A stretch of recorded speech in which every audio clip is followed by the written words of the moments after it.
Hello friends, welcome to my YouTube channel DTPARMAR Gujarat. So friends, we were learning the series of language function. તો વિદ્યાર્થી મિત્રો આપણે language functions ની series નો અભ્યાસ કરી રહ્યા હતા. So friends, today also we are going to learn a new function. તો વિદ્યાર્થી મિત્રો આજે પણ આપણે એક નવા જ ફંક્શન નો અભ્યાસ કરવાના છીએ. The name of that function is offering advice / suggestion. તો આજે આપણે જે ફંક્શનનો અભ્યાસ કરવાના છે તેનું નામ છે offering advice અથવા તો suggestion. તો ઓફર એટલે કે આપવું, ઓફર એટલે આપવું, અને offering advice એટલે સલાહ, offering advice એટલે કે સલાહ આપવી, સજેશન એટલે કે સૂચન, તો કે સૂચન આપવું, તો સલાહ આપવી અથવા તો સૂચન કરવું, એવો આ ફંક્શનનો અર્થ કરી શકાય છે. Friends, let's begin. તો વિદ્યાર્થી મિત્રો ચાલો આપણે શરૂઆત કરીએ. જોઈએ સૌપ્રથમ તો કે યુઝ ઓફ ધીસ ફંક્શન, તો કે આ ફંક્શનનો ઉપયોગ ક્યારે કરી શકાય. કોઈ વ્યક્તિ કે વ્યક્તિઓને કોઈ બાબતનું સૂચન કરવા માટે, કોઈ વ્યક્તિ કે વ્યક્તિઓને કોઈ બાબતનું સૂચન કરવા માટે કે સલાહ આપવા માટે ઓફરિંગ એડવાઇસ સજેશન ફંક્શનનો ઉપયોગ થાય છે. તો કે ઓફરિંગ એડવાઇસ સજેશન ફંક્શનનો ઉપયોગ ક્યારે કરી શકાય, તો કે સૂચન અને સલાહ આપવા માટે આ ફંક્શનનો ઉપયોગ થાય છે. હવે સૂચન અને સલાહ કેવી રીતના આપી શકાય, તો એના એક્ઝામ્પલ નીચે અહીં તમને આપવામાં આવેલા છે. જોઈએ એક્ઝામ્પલ દ્વારા સમજવાનો પ્રયત્ન કરીએ. તો કે you should read English regularly, you should read English regularly, તો કે તમારે નિયમિત રીતે અંગ્રેજીનું વાંચન કરવું જોઈએ. તો આ એક પ્રકારની સલાહ આપી કહી શકાય, સૂચન કર્યું કહી શકાય. You should drive your bike slowly, તો કે તમારે તમારું બાઇક ધીમેથી ચલાવવું જોઈએ. આ પણ એક પ્રકારની સલાહ આપી કહી શકાય. તો આવી રીતના સલાહ આપતા વાક્યો હોય, સૂચન કરતા વાક્યો આપવામાં આવેલા હોય, તો તે વાક્ય ઓફરિંગ એડવાઇસ સજેશન ફંક્શનના છે એમ આપણે કહી શકીએ છીએ. જોઈએ ત્યારબાદ નેક્સ્ટ, તો કે કીવર્ડ્સ. કોઈ પણ ફંક્શનને ઓળખવા માટે સૌથી મહત્વનું સ્થાન ધરાવતા હોય તો તે કીવર્ડ્સ છે. તો કીવર્ડ્સને આધારે આપણે ફંક્શનને ઓળખી શકીએ છીએ. અને આમ પણ ધોરણ 10, 11 અને 12 સામાન્ય પ્રવાહ અને સાયન્સ પ્રવાહની અંદર એમ દરેક ધોરણની અંદર આઈડેન્ટિફાય ફંક્શનનો પ્રશ્ન પૂછાતો હોય છે. તો એ કીવર્ડ્સને આધારે તમે ફંક્શનને એકદમ સરળ રીતે ઓળખી શકો છો. તો અહીં ઓફરિંગ એડવાઇસ સજેશન ફંક્શનની અંદર કીવર્ડ્સ તરીકે 3 શબ્દો આપવામાં આવેલા છે, જેમાં number 1 should, number 2 ought to and number 3 had better. તો આવી રીતના 3 શબ્દો કીવર્ડ્સ તરીકે તમને આપવામાં આવેલા છે, જેના આધારે તમે ફંક્શન નક્કી કરી શકો છો. એટલે કે should, ought to and had better ત્રણમાંથી કોઈ પણ એક શબ્દ ધરાવતું વાક્ય આપવામાં આવેલું હોય તો તે વાક્ય ઓફરિંગ એડવાઇસ અથવા તો સજેશન ફંક્શનનું છે એમ તમે કહી શકો છો. હવે જોઈએ તો કે આ should, ought to and had better જે છે તેનો તમે ઉપયોગ ક્યારે કરી શકો છો, કેવી પરિસ્થિતિમાં એનો ઉપયોગ કરી શકાય. તો કે યુઝ ઓફ ધ ફોલોઈંગ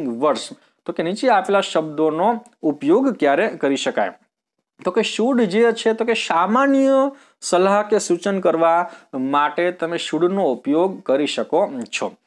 એવી જ રીતના ought to નો ઉપયોગ થોડાક ભારપૂર્વકની સલાહ કે સૂચન, થોડાક ભારપૂર્વકની સલાહ કે સૂચન કરવા માટે ought to નો ઉપયોગ કરવામાં આવે છે. અને had better વધારે ભારપૂર્વકની સલાહ કે સૂચન માટે, વધારે ભારપૂર્વકની સલાહ કે સૂચન કરવા માટે તમારે had better નો ઉપયોગ કરવાનો થાય છે. એટલે કે સામાન્ય સલાહ સૂચન તો should, થોડીક વધારે ભારપૂર્વક તો ought to, અને વધારે અત્યંત વધારે ભારપૂર્વકની સલાહ કે સૂચન કરવાની વાત હોય તો had better નો ઉપયોગ કરવામાં આવે છે. જોઈએ ત્યારબાદ નેક્સ્ટ, તો કે સેન્ટેન્સ પેટર્ન, તો કે વાક્ય રચના.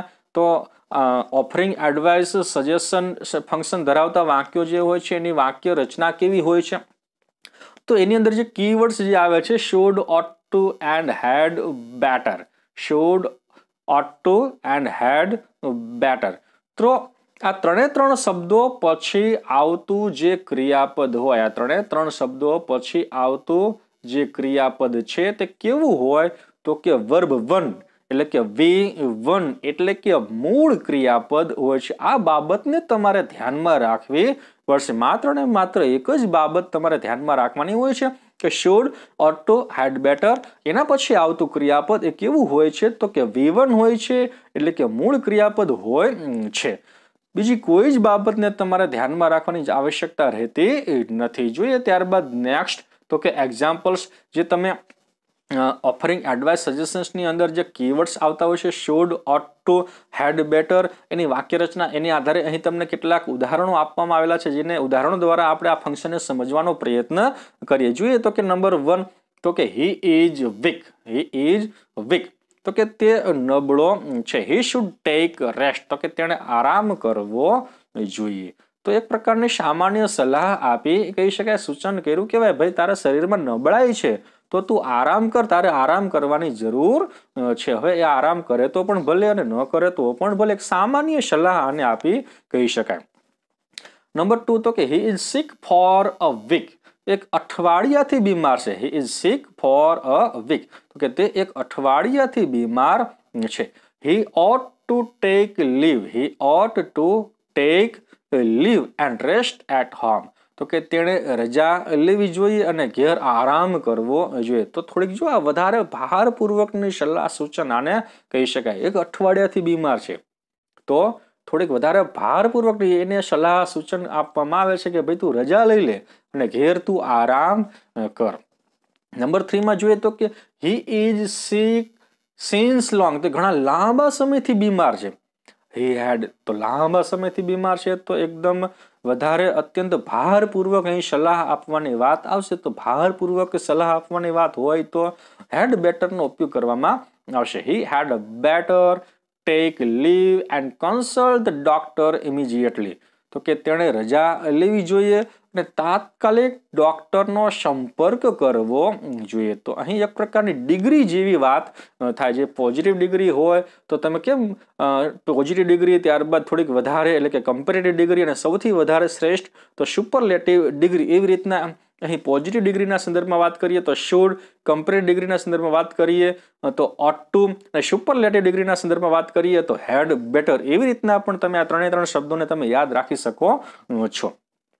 જોઈએ ત્યારબાદ નેક્સ્ટ તો કે એક્સરસાઇઝ તો કે કમ્પ્લીટ ધ સેન્ટેન્સ જે કાંઈ પણ આપણે અગાઉ ઓફરિંગ એડવાઇસ સજેશનના કીવર્ડ્સ એની વાક્ય રચનાઓ એના ઉદાહરણો જોયા એની આધારે અહીં તમને એક્સરસાઇઝના વાક્યો પણ આપવામાં આવેલા છે જેના જવાબો પણ નીચે તમને આપેલા છે। તો પરીક્ષાની અંદર કંઈક આવી રીતના પૂછાય છે complete the sentence using this function આ ફંક્શનનો ઉપયોગ કરીને તમારે વાક્ય પૂરું કરવાનું છે। You have fever and cold you ... હવે કૌંસની અંદર તમને શબ્દ કોઈ પણ એક આપવામાં આવેલો હોય જેમ કે કોરોના, રિપોર્ટ, ટેસ્ટ એમ કોઈ પણ શબ્દ તમને આપવામાં આવેલો હોય અને ફંક્શનનું નામ હોય જેમ કે ઓફરિંગ એડવાઇસ, ઓફરિંગ સજેશન અથવા તો માત્ર સજેશન અથવા તો માત્ર એડવાઇસ અથવા તો એક્સપ્રેસિંગ એડવાઇસ અથવા તો એક્સપ્રેસિંગ સજેશન પણ એડવાઇસ અને સજેશન શબ્દો મહત્વપૂર્ણ કહી શકે। આગળના શબ્દો ચેન્જ થવાની સંભાવનાઓ હોય છે। You have fever and cold તો કે તમને તાવ અને શરદી છે તો હવે તમે શું સલાહ આપશો? તાવ છે, શરદી છે તો વધારે તમે ભારપૂર્વક પણ તમે સલાહ આપી શકો છો ને સામાન્ય સલાહ પણ તમે આપી શકો। આપણે કોઈની અંદર જઈને આપણે જાણી શકતા નથી કે આ વાક્ય કયા સંદર્ભમાં હોઈ શકે તો અહીં તમે had better, should, ought to ત્રણમાંથી તમે કોઈ પણ શબ્દનો તમે ઉપયોગ કરી શકો છો। તો કે you have fever and cold તમને તાવ અને શરદી છે તો અહીં તમે તાવ અને શરદી અત્યારે આ સમયમાં હોય તો તમારે ભારપૂર્વક સલાહ દેવી જોઈએ કે ભાઈ તું ટેસ્ટ કર, કોરોના રિપોર્ટ કર।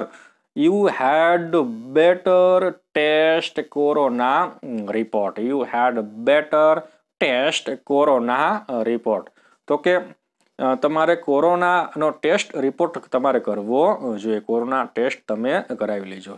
કેમ તો કે you have fever and cold અને તમે એને ભારપૂર્વકની તમે સલાહ આપો છો, સૂચન તમે એને કરો છો। જોઈએ ત્યારબાદ next in this period of lockdown તો કે આ લોકડાઉનના સમયગાળામાં in this period of lockdown તો કે આ લોકડાઉનના સમયગાળામાં everybody dot dot dot dot dot. હવે કૌંસમાં તમને હોમ શબ્દ આપ્યો હોય, સ્ટે શબ્દ આપવામાં આવેલો હોય અથવા તો અન્ય કોઈ પણ શબ્દ આપવામાં આવેલા હોય અને એક ફંક્શનનું નામ હોય offering advice.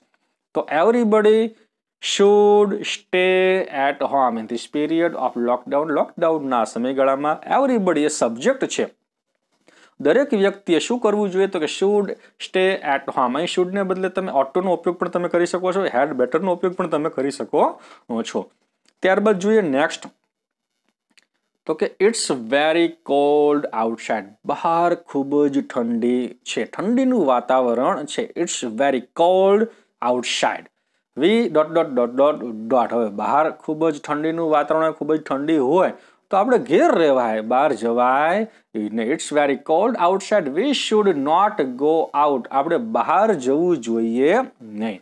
V had better stay at home. તો કે આપણે ઘેર રહેવું જોઈએ. We ought to stay at home. તો કે આપણે ઘેર રહેવું જોઈએ. તમે ત્રણેય રીતે આવી રીતના વાક્ય તમે બનાવી શકો છો.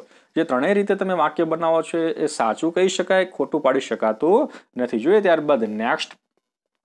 The students of standard 10 and 12. The students of standard 10 and 12 had ત્યારબાદ dot dot dot dot dot. તો કે હેડ આપી દીધેલું છે એટલે તમે શુડનો ઉપયોગ કરી શકશો નહીં, ઓટોનો ઉપયોગ પણ કરી શકશો નહીં, પરંતુ હેડ બેટરનો જ ઉપયોગ કરવાનો થશે. હેડ આપેલું છે, માત્ર બેટરથી શરૂઆત કરી શકાય. તો કે હેડ બેટર વર્ક હાર્ડ.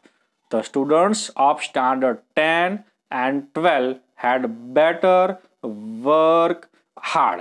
અથવા તો had better do their homework regularly. તો કે ધોરણ 10 અને 12ના વિદ્યાર્થીઓએ સખત મહેનત કરવી જોઈએ. ધોરણ 10 અને 12ના વિદ્યાર્થીઓએ નિયમિત રીતે તેમનું ગૃહ કાર્ય કરવું જોઈએ. તો વિદ્યાર્થી મિત્રો, આવી રીતના તમે કમ્પ્લીટ ધ સેન્ટેન્સની અંદર ઓફરિંગ એડવાઇસ અને સજેશનના વાક્યો આપવામાં આવેલા હોય તો તમે એકદમ સરળ રીતે તેને પૂર્ણ કરી શકો છો, જે કોઈ અઘરી બાબત હોતી નથી. તો વિદ્યાર્થી મિત્રો, આગળ જોઈએ. Ram and Shyam will go to Surat. Ram and Shyam will go to Surat. Ram અને શ્યામ સુરત જશે.